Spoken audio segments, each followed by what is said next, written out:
సొలొమోను దగ్గరికి వాక్యం వచ్చింది, పశ్చాత్తాపడల. యోధా దగ్గరికి దేవుని వాక్యం వచ్చింది, పశ్చాత్తాపడల. కయ్యూను దగ్గరికి వాక్యం వచ్చింది, పశ్చాత్తాపడ. తప్పు చేసిన అదే దావీదు దగ్గరికి దేవుని వాక్యం వచ్చింది. కపటపు నడత నడిచాడు నిజమే, కళ్ళు పాడైపోయింది, ఒళ్ళు పాడైపోయింది, ఒక అపవిత్రుడిగా తాను మారిపోయాడు నిజమే.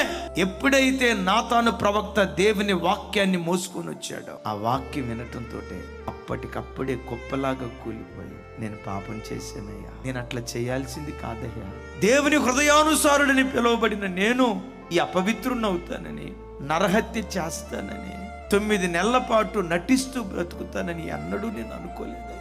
అలాంటి ఘోరమైన బ్రతుకు నాదేనయ్యా అని దేవుని పాదాల మీద పడి పశ్చాత్తపడి ఏడవటం ప్రారంభించాడు. బైబిల్ ఏమని రాసిందో తెలుసా? ఎవడు దీనుడై నలిగిన హృదయము గలవాడై నా మాట విని వణుకుచూ ఉంటాడో వాని మీదే నేను దృష్టి నిలిపాను అంటాడు.